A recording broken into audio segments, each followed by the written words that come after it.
Bonjour, on se retrouve aujourd'hui pour une nouvelle édition spéciale depuis les Assises nationales du logement et de la ville à Paris. Je suis Lila Apollonia-Fournier, chef de rubrique architecture à Bâti Actu. Et aujourd'hui, je suis avec Monsieur Prost, Monsieur Philippe Prost, bonjour. Bonjour. Aujourd'hui, on s'intéresse à votre travail, le travail de votre agence, l'atelier d'architecture Philippe Prost. Vous êtes architecte, vous êtes installé à Paris et vous avez remporté en 2022 le Grand Prix national de l'architecture.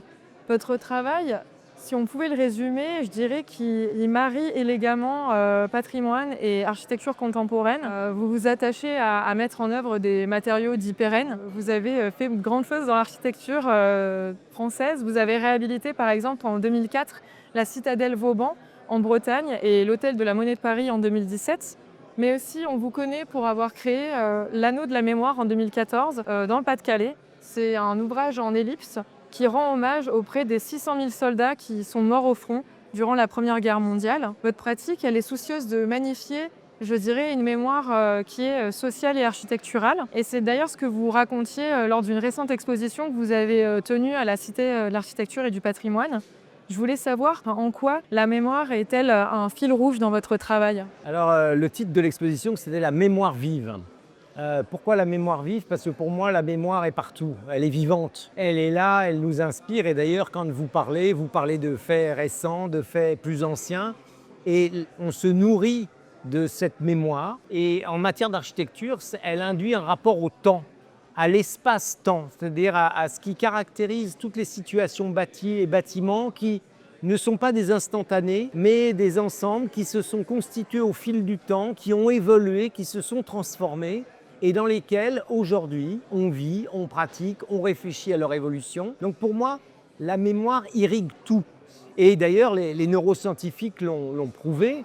En fait, on ne saurait pas construire notre propre avenir sans mémoire. C'est-à-dire que les premières choses que l'on enregistre quand on est enfant, eh bien, elles vont nous nourrir notre pratique, attention, au contraire, plaisir. Donc en fait, la mémoire, c'est vraiment quelque chose qui officie en permanence.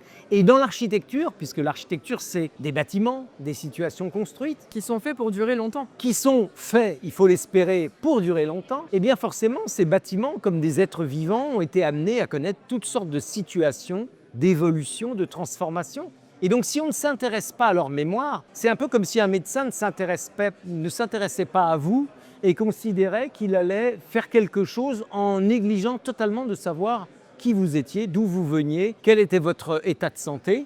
Non, un bâtiment, c'est quelque chose qui a enregistré des situations et qui nécessite donc de se plonger dans son histoire à la manière d'une enquête, c'est-à-dire de comprendre qu'est-ce qui a fait qu'aujourd'hui ce bâtiment se présente de la sorte, qu'est-ce qu'il a accueilli comme vie. On se rend compte très souvent qu'un bâtiment a déjà connu plusieurs vies quand on le découvre. Et de la même manière, si on est amené à construire un bâtiment neuf, en fait, on se trouve dans une situation, dans un contexte qui est façonné par le temps au long cours et par l'humanité. Oui, notamment, par exemple, un environnement urbain, des quartiers qui se transforment, etc. C'est pas du tout parfois les mêmes usages qu'avant. Ça n'est pas les mêmes usages qu'avant, et puis les temporalités peuvent être très variées. On peut être dans une situation qui est pérenne pendant 50, 60 ans, puis qui, pour une évolution économique, sociale, va complètement se transformer et va avoir une incidence sur le bâti, sur le paysage, sur la ville, tout simplement. Et donc ça, c'est un phénomène qui, quand on le prend en compte, nourrit la réflexion, le projet, et au-delà, nourrit la créativité, la création. Parce qu'en fait, on ne crée qu'à partir de sa mémoire, en réalité. Je voulais aussi vous demander, alors vous avez l'habitude de mêler recherche, enseignement et pratique dans votre travail. En quoi, pour vous, ces trois notions, elles sont indissociables?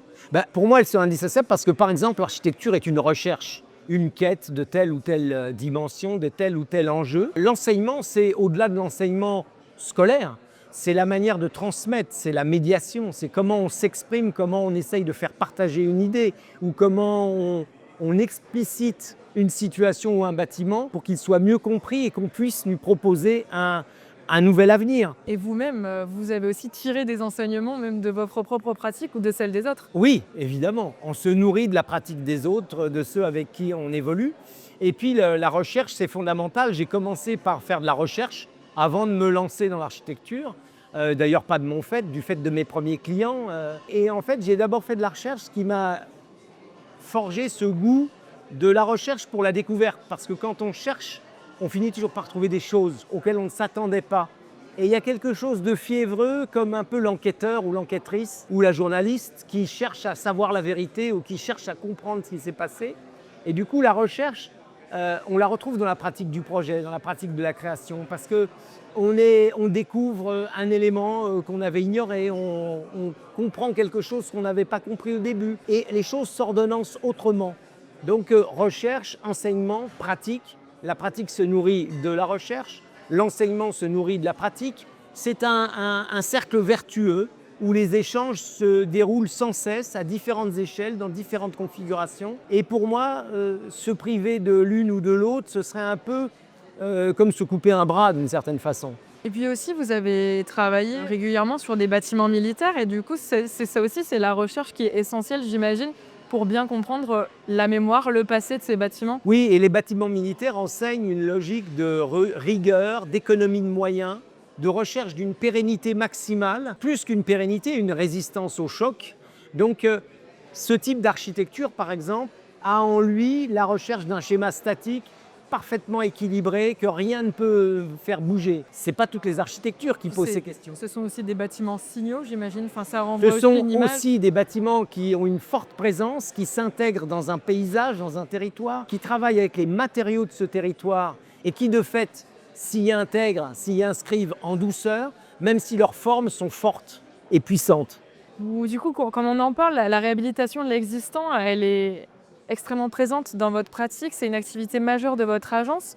Vous considérez même que ces patrimoines sont des paysages évolutifs et vivants. Je pense par exemple au port Vauban d'Antibes ou bien au bassin minier du Nord-Pas-de-Calais.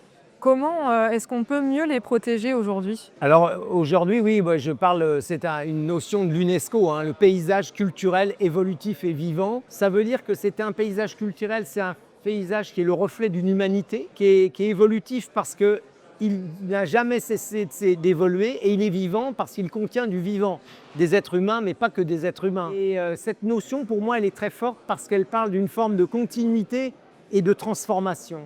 Et je pense que pour chercher à travailler dans cette prise en compte-là, on a besoin de beaucoup d'acteurs. Et je pense que de ce point de vue, beaucoup d'acteurs territoriaux qui souvent sont critiqués, les inspecteurs des sites, les architectes des bâtiments de France, les conservations des monuments historiques, les DDTM.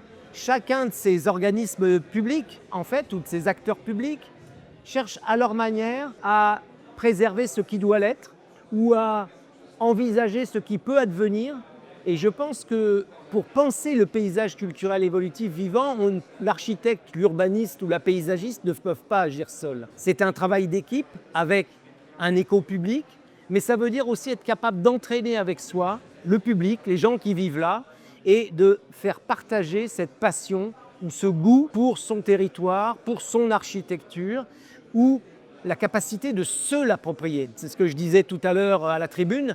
Je pense que l'architecture, c'est quelque chose qui concerne tout le monde. Et pour autant, si on feuillette des magazines, on voit plus souvent parler de cuisine et de chefs étoilés que d'architectes et d'architecture. Écoutez, merci beaucoup.